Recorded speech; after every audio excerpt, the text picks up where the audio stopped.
Very welcome. My name is Anne McCusker. I am the coordinator for the UK Healthy Cities Network. And today we will be exploring the themes that members of the Healthy Cities Network in the UK have identified as priorities. And we will hear from our members on the work that they are taking forward in the themes that we've outlined. So today we are going to be exploring building resilient cities, putting people first. So in line with the celebration of World Cities Day 2025, we're going to explore the elements of city design and structure that create people-centered spaces. So across the life course, we will hear from Ed Curry from Glasgow City Council on the place efficiency and work with children in Scotland to create cities and spaces that are built for children to engage them, and also, looking at the involvement of families as well in city spaces. So really leading work in that area. We'll also then hear from John Wilcox and Ben Mitchell from Wakefield Council, and they will be presenting their work on the commercial determinants of health, and a really interesting I suppose, story on the commercial space and the impact on public health. Then we will hear from Michael Chang and his work on health impact assessment. And finally, Jacqueline O'Hagan on the Green in the City work in Belfast. So it's really exploring all of those spaces that create cities where people want to live, where they will stay, that are safe and accommodate their needs. And as we look at the WHO framework for healthy cities, we are increasingly looking at the spaces where people are provided in terms of their needs around the effects of climate change on health, emerging public health issues, and how we can adapt to the ever-changing needs in cities for people. It's estimated that most people will live in cities by 2050, so cities play an increasingly important role in creating resilient spaces, considering the needs of people that work there, and mitigating against climate and health emergencies. And that's something that we will look at in more detail in phase 8 of the Healthy Cities Network, which begins in January 2026. An additional theme that will be included in the framework is prepare, and that's emergency preparedness, thinking of how cities are developing strategies and policies to respond to health emergencies, to civil emergencies, to weather emergencies. And we're seeing that increasingly, where we have to work across sectors. And having lived through the experience of COVID, how do we prepare our services and our people for the next event? And then it's also about sustainability. So looking at the infrastructure, the services and the spaces to meet people's needs. For more than 3 decades, the WHO Healthy Cities movement has been pioneering change, creating an innovative space for cities to work together. And we recognise that the change in structure of local government and also the spaces that create people's health. There will be a restructure of the network going forward from January 2026 to allow towns to join the network as well. So we will be having a slight name change to the UK Healthy Cities and Towns Network. And from January, we'll be opening up expressions of interest for new members to join the network, looking at our key priorities going forward. We will host a workshop, a preparation workshop in Birmingham in November with WHO to explore what our priority themes will be. And then we will be inviting expressions of interest from new members. So my contact details are on the screen there if you want to get in touch via email. And there'll also be further information sent out following this webinar. So you're all very welcome. We're delighted to get started. We are using LinkedIn. So if you are on that platform, you can link in with the UK Healthy Cities Network page and share comments and photos, and there will be the recording shared through that platform as well. So without further ado, I welcome our first speaker, Edith Curry from Glasgow City Council. You're very welcome, Edith. Edith is the place lead in spatial planning, research and developing neighbourhoods and regeneration, sustainability department of the council. So it's all encompassing, but we're delighted to hear about the work around place efficiency that Edith is leading, and what's happening across the UK, but particularly in Scotland. So over to you, Edith. Thank you. Okay, thanks, Anne, and hello everybody. It's really nice to come along and talk today. So I hope you find it interesting. Just going to run through the kind of slightly boring bit first. The policy changes that have happened in Scotland. Has that slide changed? Sorry. We're still on the first one. Oh, okay. It's very slow. Wait a minute. I might have to stop sharing and then just retry it if that's okay, Anne. Yeah, no problem at all. I'll do the stop. And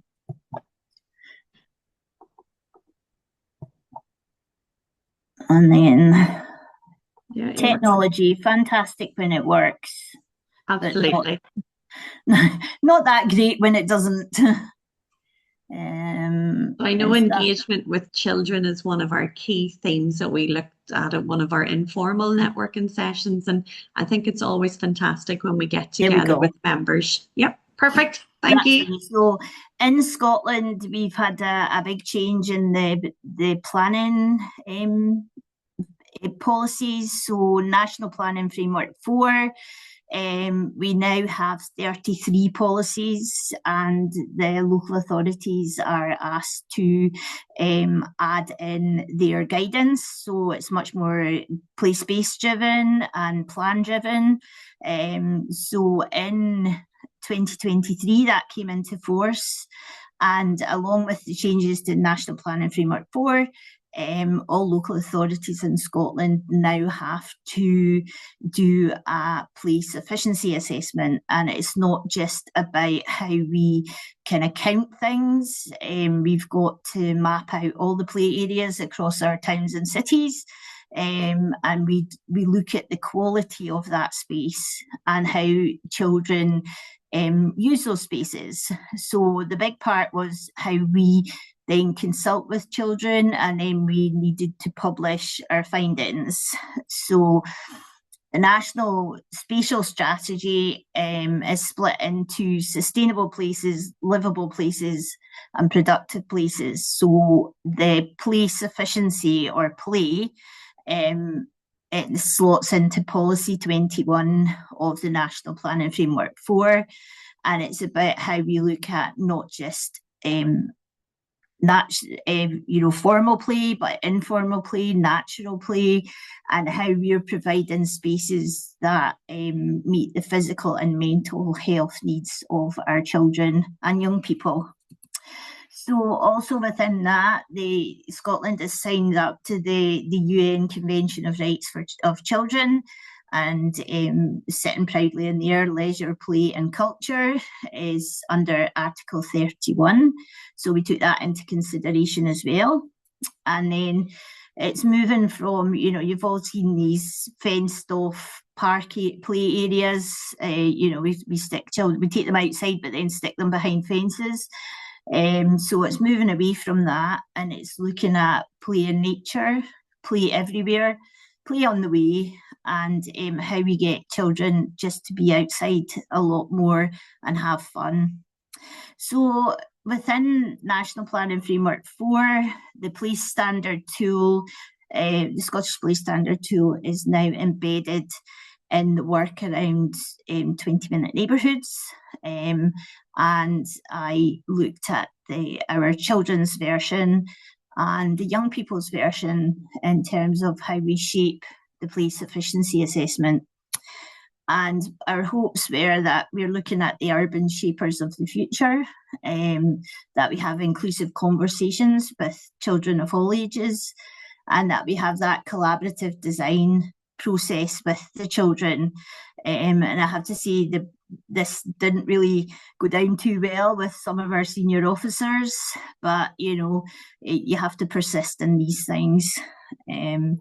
So within how it sits within the rest of the work from that, the planning work within the city, is that we look at the everyday city. So I've chosen not to have a 20-minute neighbourhood. It's about living well locally, and we focus in on local centres and places to play.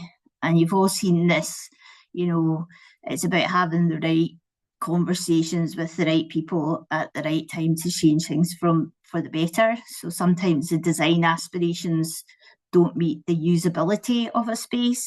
So for the PSA, looked at the place standard tool and just looked at the headline questions. And then what I did was I worked with the education service, and we created a pack that went out to all children, all nursery schools and primary schools for children ages 3 to 8. And the word cloud there went out to the nursery schools. So the nursery teachers just asked children where they went to spin, shout, jump, swing, and play. And then the primary schools were a bit more in detail, where they had to demonstrate to their teacher, what they did, when they did it, when they went out, what they did when they were out. And at the back of the pack, I asked if they had a magic wand, what would their ideal play space look like. So we got lots of lovely drawings, as well as some pictures where the teachers had taken classes out to play areas and documented that experience. And then for the secondary school age group, we felt it was more about how secondary school children felt about play. Did they have time for play? What did they do when they weren't at school? Or was it just when they were at school that they played? So we got a lot of background information, and we worked with an amazing design officer, Heather, from our Civic Innovation Centre. And what we did was planning asked the Civic Innovation Centre to co-design an approach with the teenagers, and we had to build on the dimensions of the place standard tool. So it was about co-design and engagement.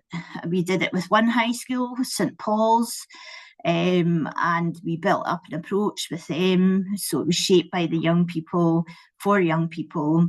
We did a pilot with St Paul's, and then we were able to roll out the approach across all the high schools in Glasgow. And that was, we saw a 1,714% increase in participation. So we got over 5,000 pupils between the ages of 12 and 16. They participated. So I think it's about how we, have that co-design. It was about surveys. We asked children, we asked the young people, how do you want to be engaged with?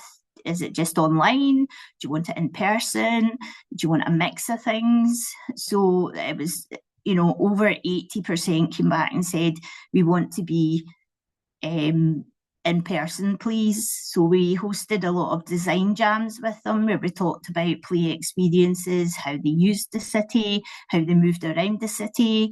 And then from that, responses from across the high schools in Glasgow, the top answers, the top findings were around, the city felt unloved, and could we please tidy it up and make it feel more loved. They wanted more nature.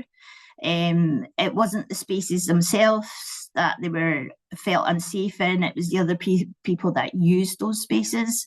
That's what made them feel unsafe. And the top destination for all of our teenagers were the shopping centres, because they felt that was their favourite place. that was where they felt safe. They could go to the toilet, they could charge their phones, and nobody really bothered them. So I personally think that's quite sad that our young people prefer to spend time in the shopping centres rather than out with outside having fun with their own age groups. So we got lots of lovely quotes back from the children, and the assisted learning was something that we hadn't considered. So about accessibility, children with neurodiversity, they felt that there was nowhere for them to go. So we mapped that out across the city. So we have a lovely story map, which we see as our live document, and we're continually updating that, adding information from school children, continually seeing, can we get a better method with the primary school kids. And also we've expanded it now to include babies, toddlers, and caregivers. So we want to find out more for them. And we're also revisiting the assisted learning schools as well to just gather a better understanding of the play spaces that aren't available and the play spaces that need to be available. So our secondary school information pack is really easy. It can be rolled out anywhere. It's a Mentimeter. Teenagers love a Mentimeter. It takes around 10 to 20 minutes to fill in, and they can also host a design jam as an extra participatory event. And then from that, we went on and we won the RTPI Scotland Award, the overall award. So we celebrated with St Paul's, which was our school that we developed the process with, and our methodology. So we had a lovely day with the elected members, and the year that was responsible for creating the methodology. So that was lovely to do that. And then in terms of moving forward, we've got 4 work strands that we've identified. So we keep engaging with children of all ages. We set up that kind of collaborative design where we've got a draft of a play strategy where we are saying these are the best types of play for this age group, and we hope to be able to develop that document so that we can give it to developers and designers and say, look, for this age group, these are the type of play spaces that they prefer. And we're having early discussions with developer contributions so that we can look at how we can make more use of the developer contributions to say, can we use developer contributions to pay for play areas across the city. We also are looking towards a play strategy and looking to train up local community as play rangers. So we're upskilling local people to see how can we provide better and safe spaces for our children to go out, feel comfortable in, and play. So I think we can also look at that in terms of community wealth building, because can we look at job creation through designing and building play spaces, as well as play rangers. So that's something that we're moving on. And the extra thing which has added more weight, and I urge people, if you get an opportunity, is to participate in the Urban 95 programme, where you're looking at specifically at the city from the perspective of the average 3-year-old, so 95 centimetres tall, so hence the Urban 95. So Glasgow was lucky enough to do that this year, and so our key aim there is Glasgow, a city where everyone is welcome, safe, and can have fun even when it rains, because we live in a rainy climate. So we want to make sure that we're creating spaces that can be used all year round. So it's been really good because we've got a very strong political support now, and we are going to host our child-friendly Glasgow Summit on the 20th of November this year. And that'll be a specially invited audience, mainly senior council officers from cross service, so that we're giving the message loud and clear that Glasgow is moving towards a child-friendly city. We've got some support from a world technical expert for the next 6 months to help us do that, and to also look at how we present the information, so very visual. And so that's quite interesting how that will develop out. We've just early doors on that. And then following the summit, we're looking to do pop-up and test play areas across the city. So I've named it the Big Yellow Box, because we're going to use a shipping container and move it around the city, and it'll have lots of equipment in it. And we're looking to look at the pop-up play in parks, so change the perception of the park, make the park safer, make it more about family days out, and how older people and young people tend to get on really, really well. So is there something that we can add information and test and just find out what would make people spend time outside and have fun? And I would like to see people from 0 to 99 being able to play across Glasgow. And the other thing is that our play handbook seems to be been received really well. The draft has been received really well, so we want to continue developing that. And hopefully we get to a stage where we co-design inclusive spaces with young people for everybody, because I think if our cities work for children and young people, they'll work for women and older people as well. So thank you for listening.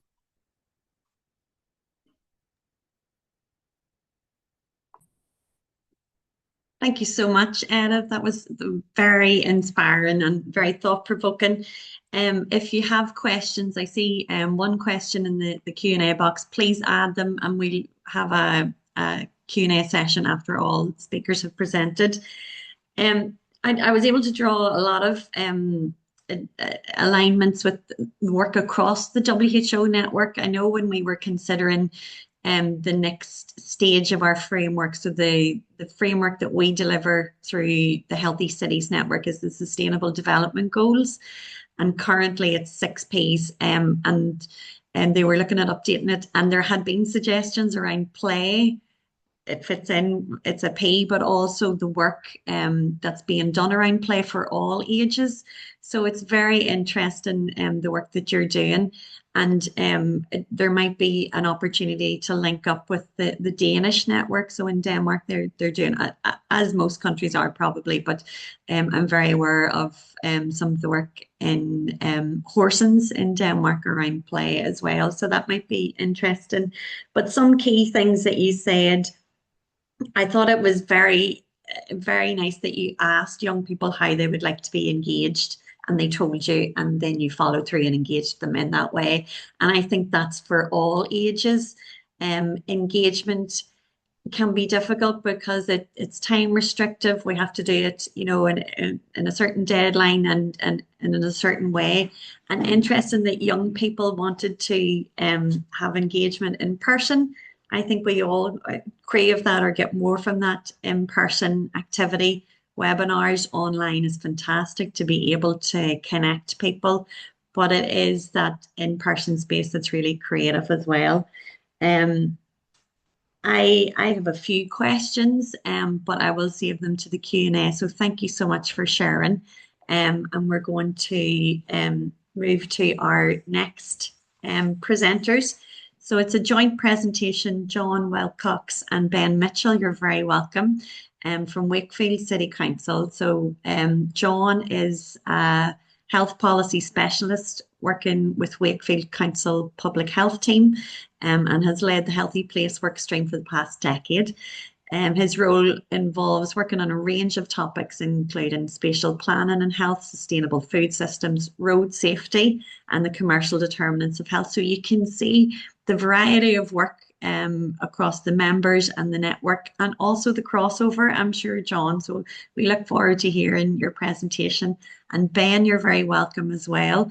Ben is the Healthy Places Officer within the Public Health Department at Wakefield Council. You have worked in town planning for 12 years across different sectors and on a variety of projects, residential, commercial, industrial, and energy related as well. And Ben is working with planning and health colleagues to improve and protect human health by influencing those planning policies and preparing public health input in planning applications. And I know that's what you're going to reflect on your experience of a public consultation and within that, the commercial determinants. So you're very welcome, and I'm happy for you to share your slides and begin your presentation. Thank you. Lovely. So just attempt to share my screen. Hopefully it works.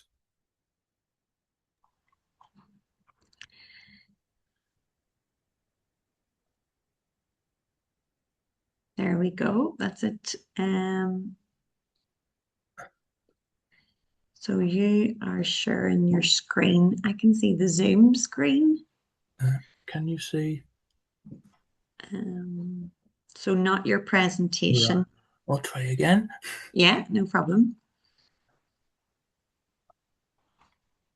Share screen. If needed, I have them too, John. So yeah. I thought it was interesting in Ev's presentation where she talked about prosperity and the opportunities for employment through planning, spatial planning, which was something we might ask her more about later. There you are. That's your slides. Lovely. Thank you, John. Perfect. Thank you. I'll just check the slides move. Did yeah. they? Yeah, there you are. Lovely. Yep. Lovely. Thank you very much. Right, lovely. So thank you for having us, everyone. Ben and myself are going to, the main theme of our talk is going to be the commercial determinants of health with links to planning and place, but probably worth adding a bit of context that in Wakefield, the commercial determinants of health are not a fixed, definite, defined work stream. They're more an approach we use to try and embed within other areas of work. And a key one of those areas of work is planning and place. So we try and get the planning and place teams within the council to really look at the commercial determinants. But probably worth starting with a quick outline of what we mean by commercial determinants of health. And apologise if I'm teaching anybody to suck eggs, but basically it's really about the ways in which commercial organisations such as private businesses and commercial organisations actually shape public health and people's health and well-being. An important thing to note about this is this can be positively and negatively. So businesses can and do have positive impacts on our health, but they also can have negative impacts on our health. But we tend often only to really focus on the negative impacts. Some ways in which, having said that, I'm now going to focus on the negative impacts. Some of the negative ways in which commercial bodies and private businesses can impact on our health generally are by the creation of unhealthy products. And the main ones of these are tobacco, alcohol, and unhealthy food, such as fast food. The secondary way in which they can then affect our health is via their practices. So these are really the things they do in order to protect the profits that the products make. So the unhealthy products, make profits for private industries and can also harm health. The practices they use are what they do to actually protect those profits and increase those profits. So they could be simple things like actually denying any harm takes place. And we all see the adverts and the comments from the 1960s and tobacco industry, where there was a complete denial that tobacco was actually harmful to health. In fact, many advertisements actually promoted tobacco as healthy and promoting good health. There's also shifting responsibility, actually saying that actually it's not the responsibility of business for producing an unhealthy product, it's the responsibility of the customer for buying it. And it's about personal responsibility. If you don't want an unhealthy product, you don't have to buy it. Then there's other things like corporate responsibility, shaping science and research. And we've seen this recently with many unhealthy food companies sponsoring research and funding research into the benefits of physical activity. Therefore, when people do an evidence search, there's much more evidence around how physical activity and leading an active lifestyle is much more important to your life than actually what you eat. So slightly distorting the evidence base. Then there's other things such as lobbying politically, using proxies to prove their message. And what we're going to talk about mainly in this presentation is using the legal system and other systems like the planning system to actually influence and shape what they do. As I've said just earlier, the primary focus of commercial determinants of health is industries like tobacco, alcohol and unhealthy food, and more recently gambling and high carbon industries such as airlines and car manufacturers. However, one thing that's generally missed is the place where it all started, which is place itself. If we think back to the Industrial Revolution, what we had was landlords trying to make profit from the growing cities by creating poor quality housing, cramming it in, densely populated slum housing that really affected people's health and really had a bad impact on the health of people. So a commercial body, a landlord trying to make profit has had an impact negatively on the health and well-being of people living in that city. This then led to the birth of both public health and planning, that problem. So it really wasn't a key issue. But it's also, people tend to think it's sorted. It's not. Place is still a really key issue with regard to the commercial determinants of health, but it's one that's often missed. And so Ben's going to talk now and give a little example of a recent experience that Wakefield Council have had with regard to commercial determinants of health and place. Ben? Thank you, John, and good afternoon, everyone. It's great to be here. I'm going to talk to you a little bit more about the planning system and how this relates to the commercial determinants of health. So we have a plan-led system in England, and in Wakefield, we adopted our local plan in 2024. Now, the local plan, it sets out the vision, strategies and policies that guide development within the district up to the period 2036. And the local plan itself is reviewed every 5 years. Now, health is interweaved into many of these policies, such as the design and layout of development, open space, active travel, and residential amenity. And we also have more specific policies within there, such as those for hot food takeaway proposals within the district. Now, planning applications are determined in accordance with the council's local plan, unless material considerations suggest otherwise. So this is essentially the starting point for the decision-making process.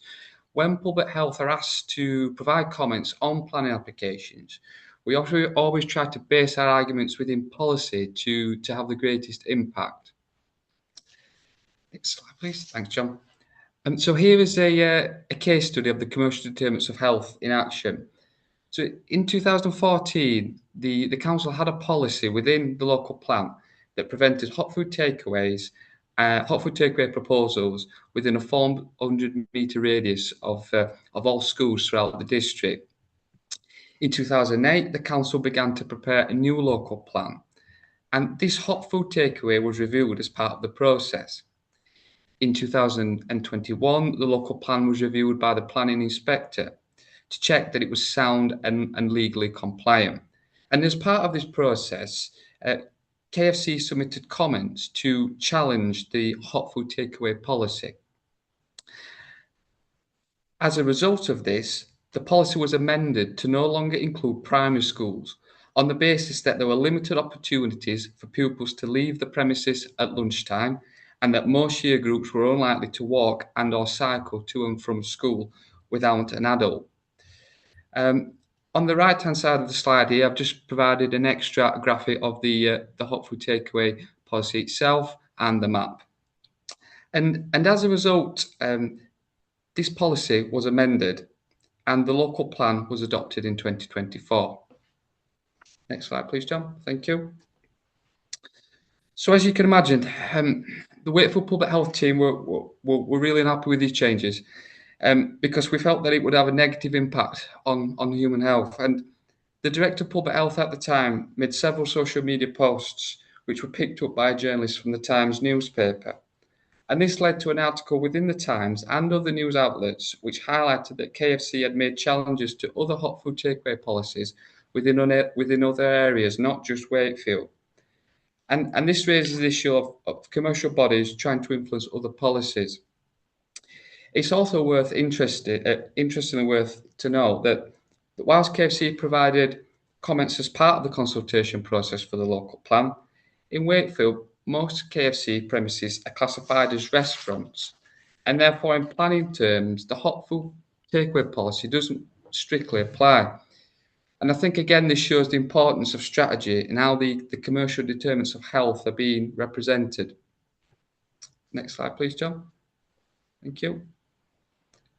So, with the hot food takeaway policy being amended, we had fewer policy levers.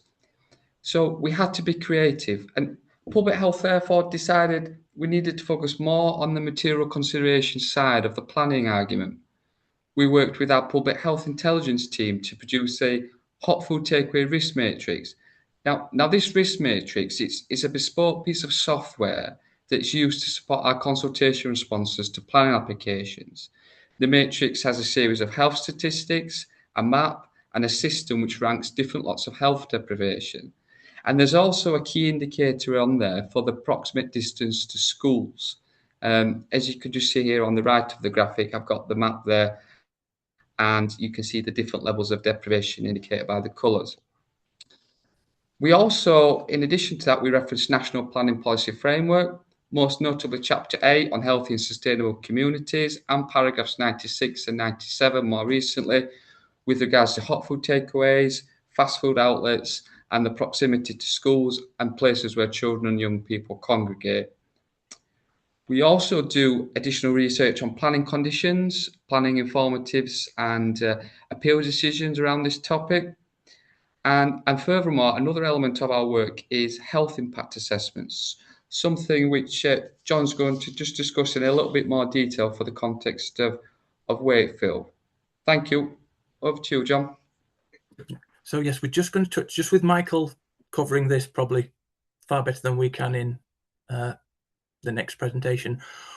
We do use health impact assessment a lot, and Michael's been very supportive with us, helping us to do this as part of our way of creating healthy places and asking developers to actually complete health impact assessments to help them look at the ways in which they are having their commercial activity is having an impact on people's health and well-being.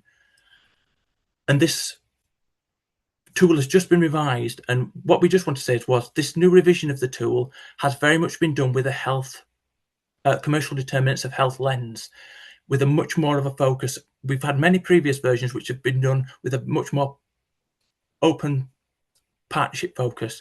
This new tool very much has a focus on being revised so that it has a commercial determinants lens. But we just thought we mentioned that with Michael speaking about health investment afterwards. So just for some very quick learning points from our work around commercial determinants of health and place, the things we've actually learned from working on this subject for the last number of years is, one, that we live in the planning system and the place system is dominated by policy and systems. Commercial entities such as KFC we've mentioned today and other companies are not really doing anything technically wrong, because the system actually invites them to take part and comment. KFC sent in comments asking for our hot food takeaway policy to be weakened or removed because the planning system invited them to put their case forward and argue for what they wanted, and say what they wanted. And what they actually wanted is to protect their profits. That's their priority. Our priority is health and well-being. KFC's priority are obviously the profits of its shareholders. And so it's almost a system which almost supports commercial organisations sometimes to challenge health. Another thing that was there that we were interested in, that every step is important, even if it seems to be a backward step. For example, the work we did with the policy was weakened, but the fact that that policy was weakened resulted in the Times article, which resulted in a great upswell of public opinion, really raising the profile of hot food takeaways and how commercial entities can influence policy and how something needs to be done about this. And I think there are a number of changes then to the National Planning Policy Framework that reflected this concern that was raising. The other things really are just the fact that we need to think long-term and strategically like the commercial sector do. For example, as Ben mentioned, in Wakefield, the actual hot food takeaway policy didn't really impact on KFC's business at all, as most of their premises are restaurants. However, they were thinking this could be a first step, and so we're thinking strategically and long term, many years into the future. While I think what we tend to do in the public sector is almost play a short-term game and are constantly playing catch-up. The other thing that I think is quite important is having a plan B. For example, once our policy was gone, we developed the risk tool to help support that. And also, finally, I think the skills that we have in the public sector and in public health are often lacking. And the fact is that many of the agents who work for companies, the private sector, are very good at challenging and defending evidence. So, for example, we can put forward evidence about our policy saying that we want a hot food takeaway policy. And sometimes, as the public sector, we almost expect that to be accepted, when actually private sector are very used to challenging that evidence and saying, no, we disagree with that. And we don't really have the skills often to defend that point of view. We often just present our evidence and expect to be accepted. So that's really the key learning we've had from working in commercial determinants of health. Hope you find it useful. If not, me and Ben are both sensitive souls, so please pretend you did until we've gone offline. Thank you. Oh, John, well, I certainly enjoyed it, so I'll not be pretending. I thought it was very thought-provoking to try to really start to understand the investment, the commercial interest in influencing policies, and that's a really important. I really liked all of the presentation, but particularly those key learning points, and I think that's something that the network really values, because all of the members are at different stages on the journey of looking at commercial determinants of health. So if you have taken an approach and you have learning, it's fantastic to be able to share that learning and look out for things that are coming that you maybe had not thought about or underestimated. So every step is really important, even the setbacks.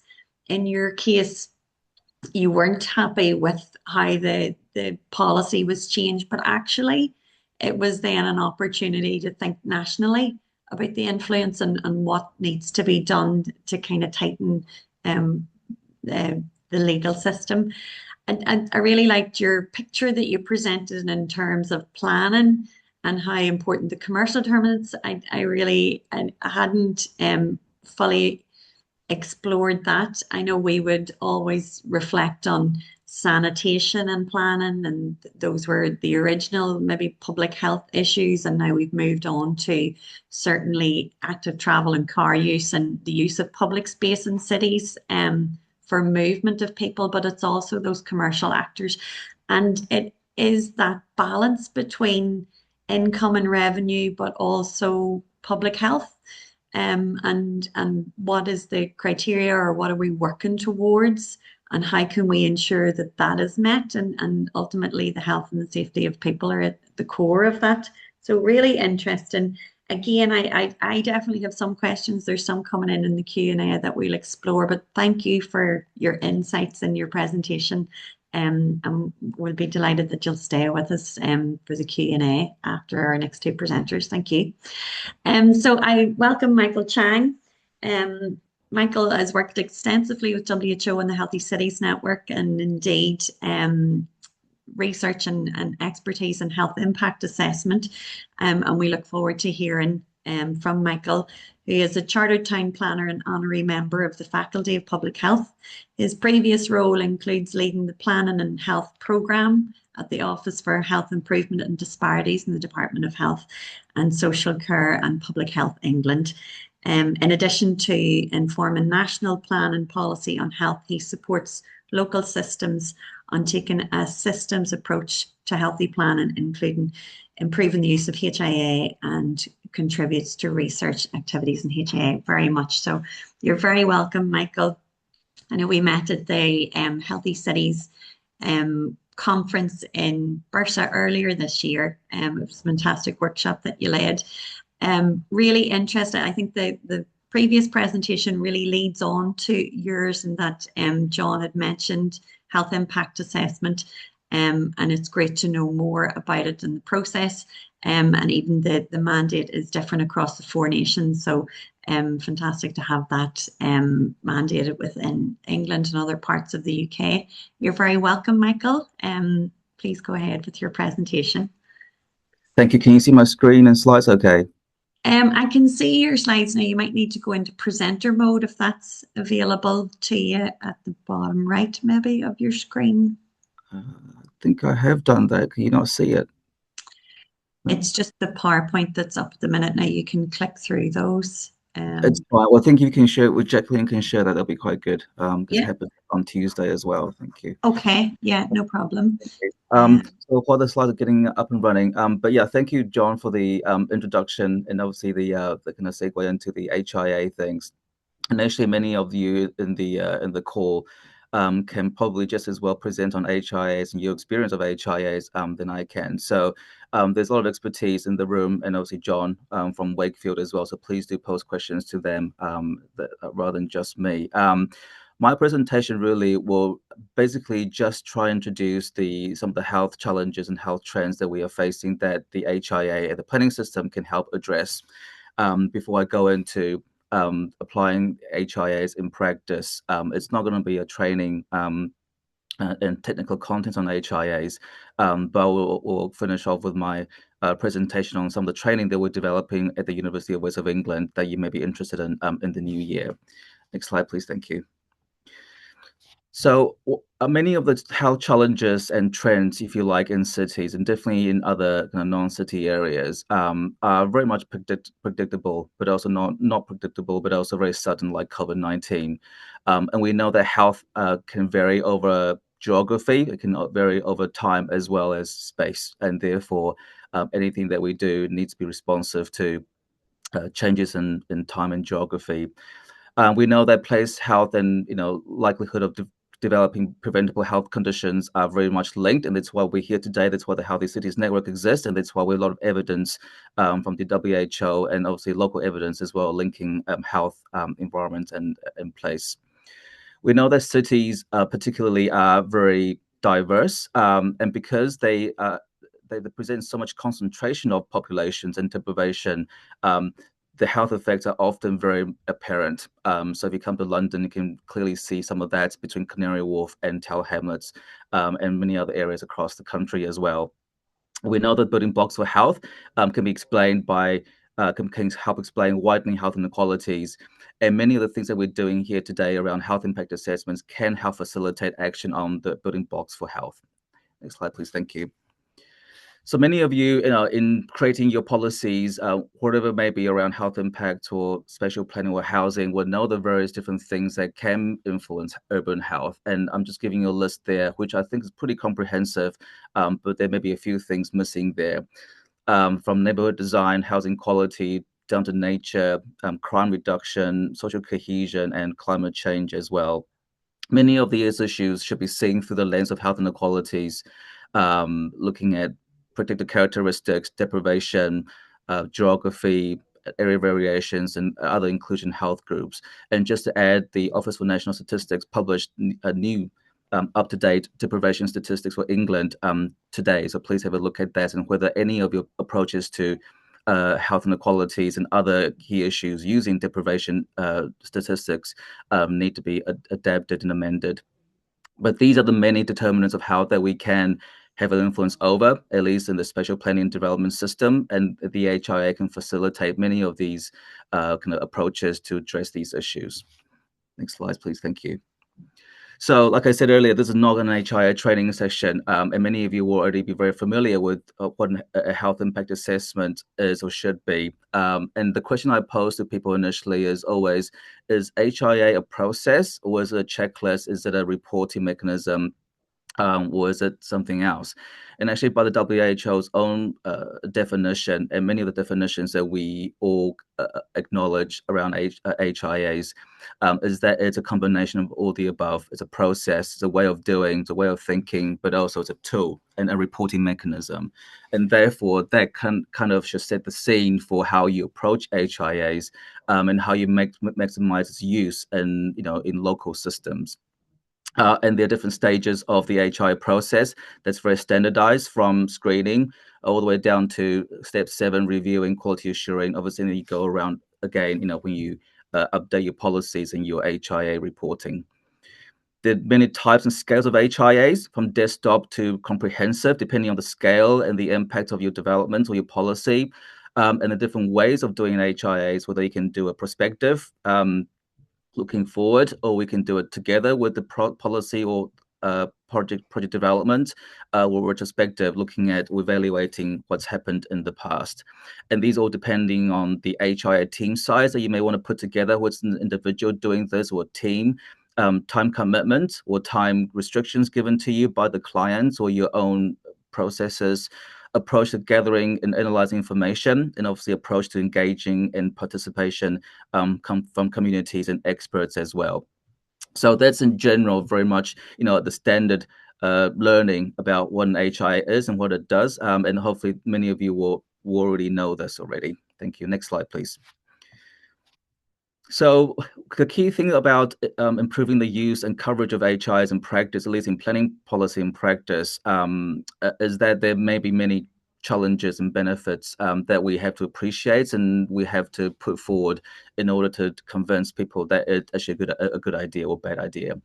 Many of the benefits we already know. A lot of research have already presented qualitative benefits of an HIA. That can influence development in a really positive way, and addressing health impacts, but also maximizing well-being as well. I won't go through the benefits. We know the benefits why we're all here today. But some of the challenges we have to appreciate. We've done some research previously in the past, including surveys with practitioners about why HIAs can be a barrier, or why bringing forward an HIA policy or practice can be a barrier. And that can include not being able to quantify health impact in monetary terms, or at least be very specific about health impact during the HIA process that you can address through the planning system. The evidence not being able to directly link the use of an HIA with health outcomes from a policy or development, and identifying appropriate planning interventions in HIA. Sometimes it's very hard to see, well, for that particular health impact, what is the planning intervention? Or in many cases, may not be a planning intervention, maybe something else outside of the planning system. And then finally, knowing how to monitor success of HIA recommendations. And there are plenty of challenges that we know and that you will all experience, but we know they can be addressed. And then you can obviously maximize the use of HIAs in planning policy and practice. Next slide, please. Thank you.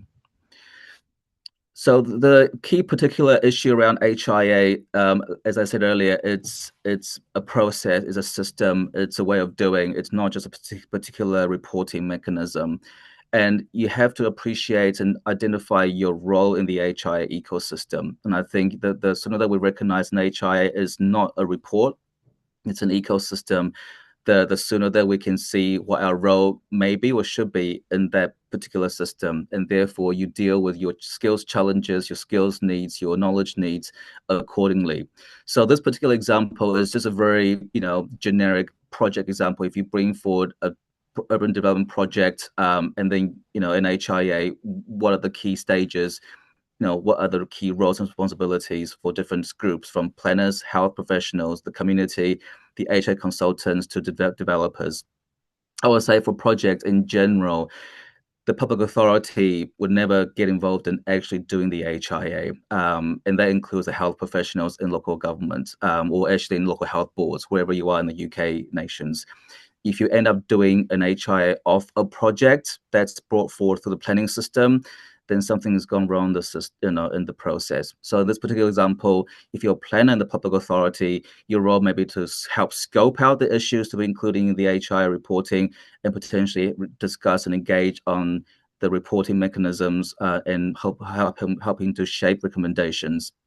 If you're the health professional, you may be more involved throughout the whole HIA process, from screening to scoping to obviously monitoring and reviewing as well. If you are the HIA consultants, your main role is to do the HIA. And so if you're commissioned by the developer, then your role is to make sure that the scoping reflects the kind of needs assessments, the priorities of the area, and then you do the assessments, engaging the communities at the same time, and making recommendations that are appropriate to the planning system, and reporting in terms of a report that you submit to the developer or the planning authority. And if you're a developer or the private sector, your role is slightly different as well. So I think, so you can clearly see no one has a role in every single stage. And that doesn't mean that you don't need to know every single stage in the HIA process. That just means that, when you upskill yourselves, you just need to know how you to perform your job well for the particular stage, so that you can ask the right questions and do the job well. And therefore, you do a quality HIA or receive a quality HIA to assess and review. Next slide, please. Thank you. One of the key challenges that come out from all literature is that the consensus from both academics, practitioners, and key policymakers is that the non-statutory status of HIA is the root cause of many challenges. So the fact that, there may not be a legal requirement, a policy requirement, means that actually enforcing and encouraging the use of HIAs in a really mainstream way, it's quite challenging. If you press next, thank you. So to give you an overview of the different requirements for an HIA across the 4 UK nations, very generally speaking, there's, apart from Wales potentially, but there's no legal requirements and policy requirements, at least in the planning terms, to do an HIA, a standalone health impact assessment. For Wales, there's a duty on public bodies to conduct an HIA, but that extends beyond planning, but to the whole public body function. But generally speaking, there's no legal requirement, policy requirements across the 4 UK nations. Specifically, looking at England, there's guidance from government, the UK government for England, to encourage the use of HIAs for projects where there's significant impact. So there, in England, the emphasis or the encouragement is doing the HIS for projects. For Wales, there's no national policy except for potentially open cast co-working, but the encouragement in Wales is HI in playmaking. So rather than projects, it's in playmaking. In Scotland, it's very similar to England, where the encouragement in national policy is HI or projects where there's significant adverse effects. And then in Northern Ireland, there's no requirements, but they do say the examples of an HI have been taken for housing developments and things like that. In general, you can see clearly, if you look at the policy and guidance requirements across the 4 nations, there are clearly different language and terms used. So England will use impact, where Scotland they use effects, and so that can be a challenge in itself. But apart from not requiring an HIA as a standalone HIA, there are already existing assessments that will include elements of health in there. So an SCA for plans will include human health considerations, an EIA for projects will include population human health, and these are all required by regulation. And then obviously when you look at equality impact assessments, you look at those characteristics of the population. So for standalone HIAs, nothing that you have to do, but actually for many of the other assessments, yes, you will look at health in there as well. What that means in practice, welcome your thoughts in the Q&A session afterwards. Next slide, please. Thank you. So to look at at least for England, what are the coverage in Wales, what the coverage of policies are. Firstly, for England, 19% of local plans have had an HIA done on the local plan itself. So 19%. That's in addition to the SCA that would have been undertaken, that would include health in there. But in terms of an HI policy in the local plan that requires an HI for projects, only about a third of councils in England that require an HIA for projects.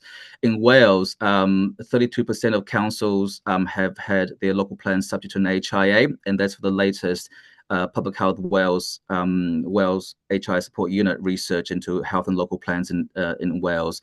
And then in terms of the policies in local development plans in Wales, about 5% only require an HI. And I know Welsh colleagues are looking to improve those figures as they work with local bodies in Wales. In general, the trigger points are all different. And in England, we've refrained from specifying national trigger points for when you need an HIA, but these tend to vary from major developments for housing, so 10 plus units or 100 plus units, to quite specific land uses like hot food takeaways, gambling outlets, or extra care schemes. Next slide, please. So the examples here given, are some examples from 3 local authorities or three authorities in England that have an HI policy or bring forward an HI policy. And you can clearly see there are different trigger points there, from Liverpool City region for quite strategic projects to Huntingdonshire major development, and Tower Hamilton, London, looking at developments that include education, health facilities, leisure, takeaways, betting shops, and other land uses as well. The key thing to say about bringing forward an HI policy that is sound and deliverable and actually effective and actually quite useful is the wording that you can see in yellow, primarily in Huntingdonshire, where they said that the design of the scheme that's subject to an HIA has been formed by the HIA conclusions. And therefore, the planning authority is looking at the scheme in terms of how they've built in the HI findings, rather than just assessing the report by itself, because it's in the report by itself, and then you find that it's not good quality reports, it's already too late to do any changes to the particular project. Next slide, please. Thank you. So the good examples then. Previously, there's an example of an evaluation of Tower Hamlet's HI policies. I will encourage you to have a look at their findings on the learning. This particular one was looking at HIs done on regeneration project in Luton. Again, we evaluated this with Liverpool University a few years ago to see how the HIAs have made a difference or could make a difference to health outcomes and procedural outcomes as well. Generally speaking, the HIA, when it was done, did help clarify responsibilities for implementing the HIA recommendations between the lead agencies, the council, the NHS, and other council services as well. But then going back to look at the HIA implementation, the academics did find that in the final bullet point, there was a mismatch with regards to HIA appearing to be largely forgotten after a decade of their publication. So there's an issue about how you monitor and evaluate the HIAs. But in general, I think Tommy Fisher and his colleagues did find some benefits for health from actually doing the HIAs for Luton regeneration scheme. So my final bit on the HIAs is looking at the skills and competencies. Next slide, please, Jacqueline. Thank you. Is capacity building, who are likely to be involved in HIAs. I said earlier that actually the private sector, I don't know who any private sector consultants here in the call, but they'll be likely to be the ones doing the HIAs, actually doing the assessments and doing the reporting of the HIAs. So they're the companies from Assini Projects, RPS, Savills, Arab, all the big companies, medium companies will have an HIA function within their businesses to do HIAs as and when requested by their clients for development. But for those in the public sector, like many of you in the call here, your role in the HIA ecosystem is very different. Your will be possibly to support policy developments and hopefully to review the HIAs coming in. And there are many posts out there currently now in local authorities, including Wakefield, including Ben, looking at how you can bring forward, kind of join up public health and planning and dealing with issues like HIAs received as part of planning applications. John mentioned issues around skills and competencies. My last slide is looking at whether we need to be looking at an HIA competency for those dealing with HIAs. Next slide, please. Thank you. So IEMA, they called something different now. They had a name change earlier this year, but they published a document last year looking at how to bring forward a competency framework for competent HIA experts, because there's currently nothing out there to say, you are competent HIA experts, and therefore anyone can do an HIA, and therefore the quality of the HIAs will vary. The framework suggests that potentially when you ask for an HIA competency evidence, you can ask for qualification, whether in town planning or public health type qualifications, whether you have membership of an organization like AIMA or the Royal Town Planning Institute or the Faculty of Public Health, and any experience in doing the HIAs or commissioning HIAs. The recommendation is that those commissioning an HIA, so the clients and developers commissioning an HIA, actually request a statement be provided, and therefore when the public authority receives an HIA, and then the cover page is the statement, they can clearly see who has done the HIA and whether they're qualified to an HIA, and that immediately can signal whether the quality of the HIA may or may not be sufficient.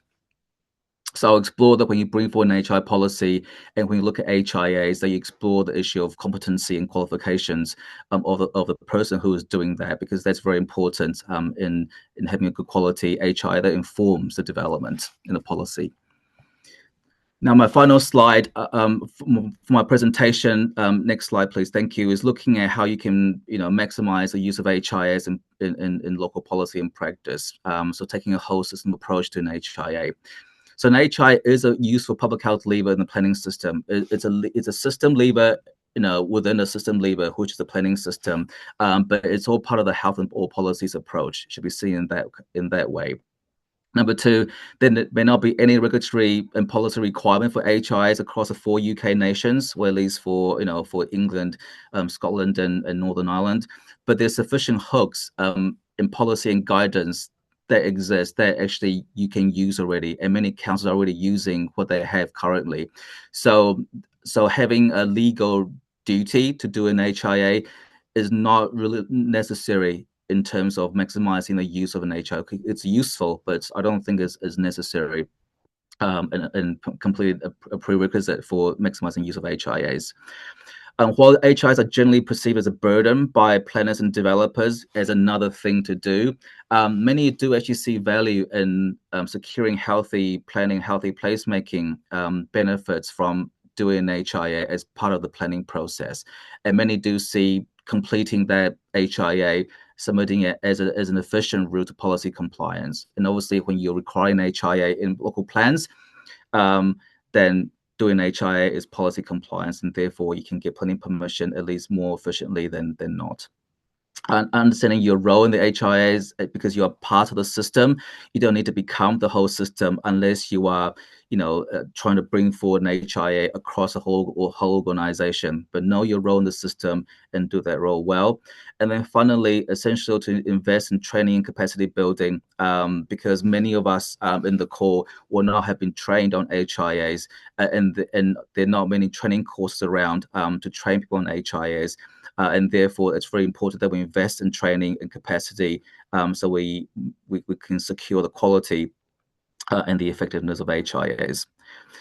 For further information, next slide, please. You can refer to many things here on the screen across the UK nations, and I'll just highlight the final black box there where the University of West of England is currently developing training on HIAs or introduction to HIAs, which they hope to roll out from January to February onwards. So please look out for that if you want to learn more about HIAs and using that in the planning process. Thank you.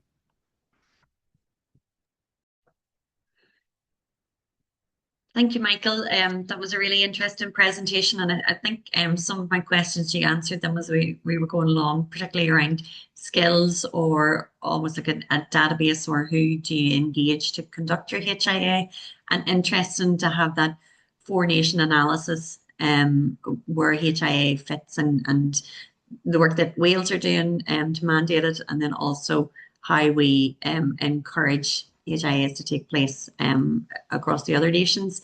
And interestingly, a lot of our members are developing guidance around that. So very interesting, very useful resources and a great synopsis of the process. So thank you. So there are a few questions around it, and we'll come to those in a couple of minutes just with the Q&A happening. Thank you very much. I'm going to invite our final speaker just to get ready. This part is just a new format that we're introducing as part of our webinars, and it's a lightning talk. You may be familiar with the process. it's just a very quick introduction to a topic. So in terms of building resilience in cities, we have heard experience of the approach to ensuring that children are engaged in and have space to play and are consulted in how their city should look, and play spaces and activities for families within, certainly within Scotland and our Glasgow example. And then also those commercial actors. And it was very fitting that they highlighted the health impact assessment as a tool that can be used to look at the impact on health and how we use those recommendations to shape our policies and our statutory duty to protect around health. So a very interesting example now, I welcome Jacqueline O'Hagan from Belfast Healthy Cities, my colleague who's the Healthy City Coordinator. Jacqueline is passionate about community-led urban regeneration with a track record in place-based development. As the Healthy City Coordinator in Belfast, Jacqueline is actively connecting the city with the World Health Organization's Healthy Cities Network, promoting healthy urban environments using the WHO 6P framework that we mentioned in urban health and development strategies. So you're very welcome, Jacqueline, and you are going to speak to the Green in the City work that Belfast are leading. So thank you. Thank you, Anne. And yes, it's going to be a very short overview of the Green in the City work, so hopefully I can capture some of the context of that and also where we are now with it. So firstly, just for anyone who's not aware, Belfast is a harbour city, flanked on one side by the Belfast Lough, and then surrounded on its other three sides by the Belfast Hills. So a city that is surrounded by green space in many ways, but inner city Belfast is a different landscape. And while we have some fantastic parks and open spaces, much of our inner city neighbourhoods are grey and industrial. So there's a bit of work to do there to try and bring more green to the city.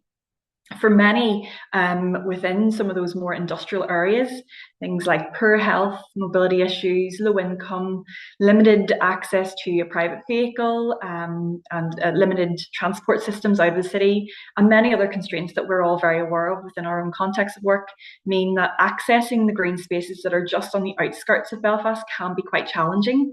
And then for those trying to access that space within the city centre can also be challenging in terms of cultural barriers to accessing spaces, but also again, travel routes and moving around the city can be a bit of a challenge too. So in 2020, when COVID struck, like many other cities, we started to gain a new appreciation for our green spaces. But again, we also saw those inequalities of access to green spaces highlighted much more starkly at that time as well, with some people being able to access green spaces right on the doorstep and others not having that ability. In 2022, the NI Climate Act was also signed, which signalled a new focus for Belfast on climate adaptation and mitigation. Again, mentioning Belfast as a harbour town and with a Victorian sewer system and river courses forming a really key element of our landscape, flooding is a real risk here. Northern Ireland as a whole also has some of the lowest tree coverage across UK, and some of the housing stock, particularly our older housing stock in Belfast, was not built to withstand the challenges of climate change. So in many cases, the areas that are struggling with risks of flooding possibly have low tree coverage and have some of our older housing stock and less green space. Are also the areas where, unsurprisingly, we see some of those higher inequalities and where we see the impacts of the social determinants of health really playing out. In 2022, or just before that, Belfast Healthy Cities carried out a scoping exercise with around 40 stakeholders across the city, including representatives from environmental NGOs, council, public health, community and voluntary sector, housing executive and more. The idea was to really understand what greening Belfast meant for them and what role Belfast Healthy Cities could play in this space. Because at that time, there were a lot of strategies being developed around this particular topic, whether it was green growth strategy, greenway development, Belfast open spaces and street scene. But there was a real focus on creating policies and strategies that could drive forward green spaces, but they maybe were all happening separately. So within that scoping exercise, the responses were varied depending on the focus of the organisation. So conservation, environmental organisations had a focus on protecting biodiversity and ecology. Community organisations really focused on tackling inequalities and supporting healthier communities, while our statutory agencies across both of those, but also had their own issues in terms of having land ownership of various spaces and how they were then being approaching the development of new green spaces in the city, while bearing in mind climate adaptation as well. So one of the key challenges that was understood through that scoping exercise was really a lack of shared understanding of what urban green and blue spaces were, of what they could achieve, and possibly even a bit of silo working. You know, as I say, a lot of those organisations were rushing to develop some ways forward, but how could we work better together? So at the time, Belfast Healthy Cities brought together around 15 to 20 representatives from across that stakeholder group and formed the Green in City Advisory Group, which has met quarterly since 2022. And some of the real focuses of that group are around sharing and raising awareness around the impacts of green and blue spaces, shared learning, capacity building within the sector to better understand how we can shape policy and planning, encourage and support partnership working and collaboration, and kind of breaking down those silos and developing programmes and demonstrator projects together. And that has happened. The group still meets regularly. The momentum is still there. There's still a high attendance. And at a recent review, we reflected on some of the achievements that we've had over the last 3 years. And that some of that has been really about the things that are really hard to measure. How do we measure the partnerships and that have formed within that group, the projects that have been developed because of those partnerships?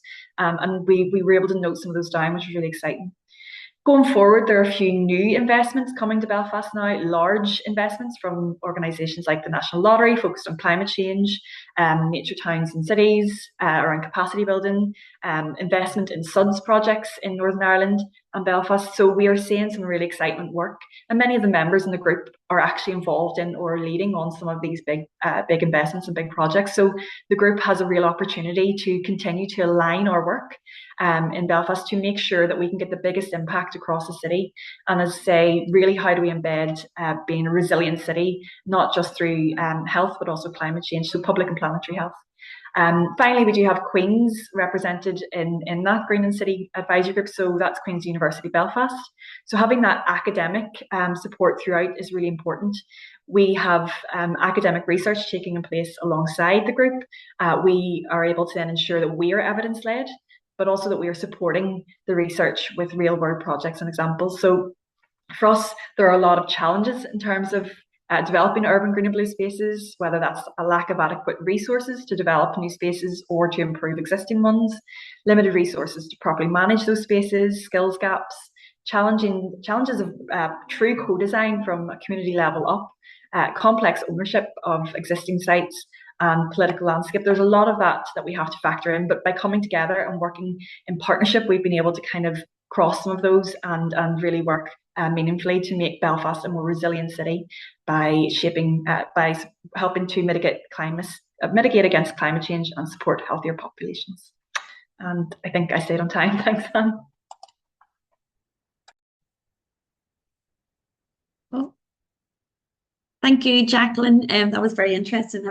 A very visual description of the city. That was very nice to hear about the port in the hills and where it's placed. And I think some of the challenges that you mentioned are challenges that we all face working in partnership.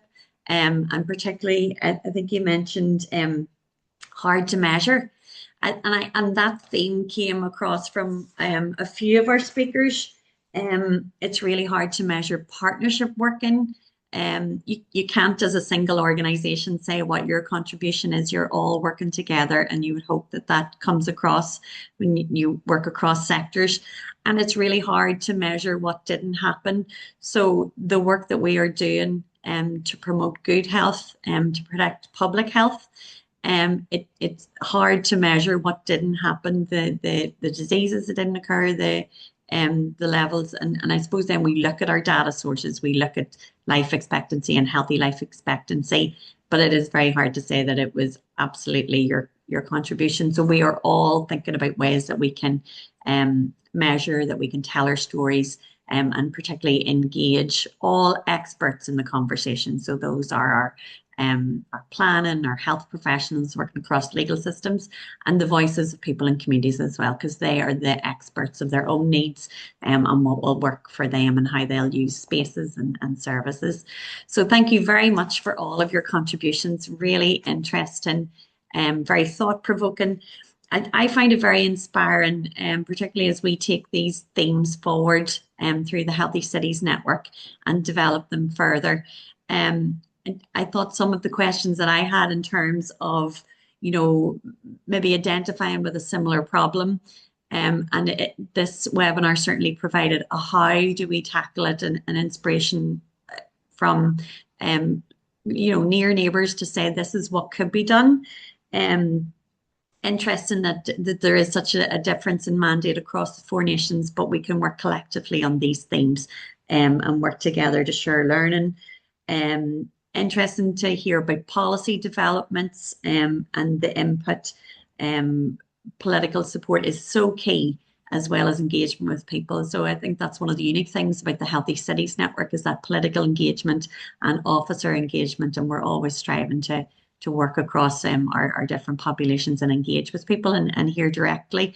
And there was a lot of reflection on that these are live pieces of work, that you can continue to shape them and they're not set. And we can take space to creatively think about how do we address the issues and how do we move forward with these certainly public health priorities. So to go to some of the questions and reflections in the chat, there's still time to put in if anyone would like to. Imogen had mentioned that it's interesting to hear that shopping centres are the favourite spots for children. I wonder what their reception is like in the shopping centres, and if there are free places to hang out. I wonder if there's an opportunity for collaboration with shopping centres or empty shops within the meanwhile spaces for children. So I don't know if that's something that you have experienced, Ed, or any of the speakers would like to comment on, kind of that crossover to meanwhile use or dereliction, if there are opportunities to use spaces, particularly for engaging children, or for any activities, if you're aware of them. Yeah, it's something that we have considered, and certainly, do we look to the big shopping centres to actually part fund solutions? And we're pairing up with our vacant and derelict land officer to look at how we can create meanwhile spaces. So we want to test a lot of the play equipment and play and natural play for the different age groups. So yeah, it's something that we're kind of keen to pursue. Fantastic. Yeah, great. And always great to see the crossover. Steve Morton, one of our members, mentioned play outdoor space, and the play standard tool is absolutely speaking his language.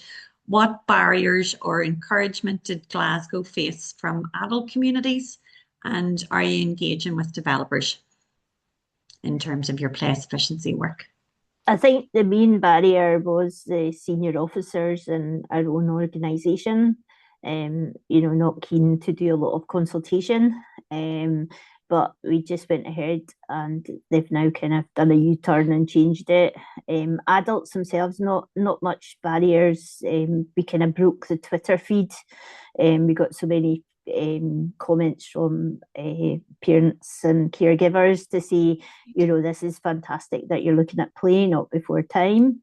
Yeah. And in terms of developers, it's making a big difference to our planning applications, because we have the data that we can refer back to, and it's not just about the numbers, it's about the quality.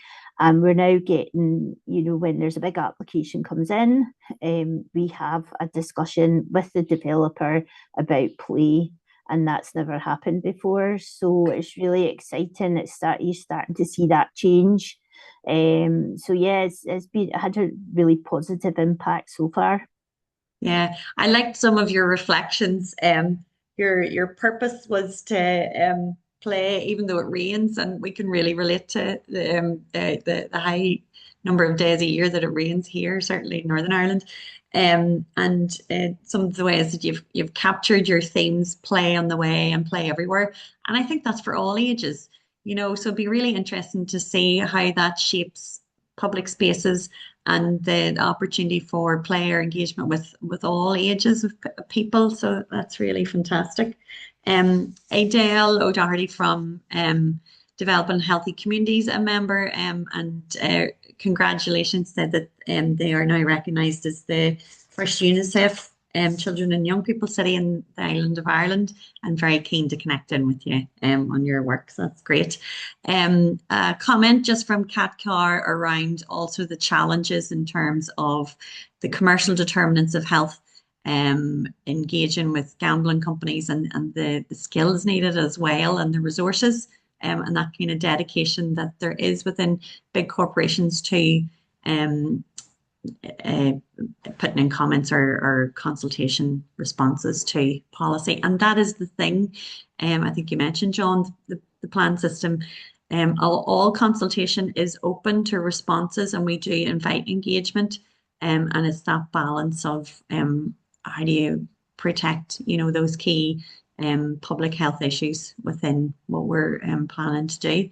And Adele in the chat has also drawn the links to the whole systems approach to healthier weight that's happening across Northern Ireland, and that whole systems approach would include commercial determinants as well.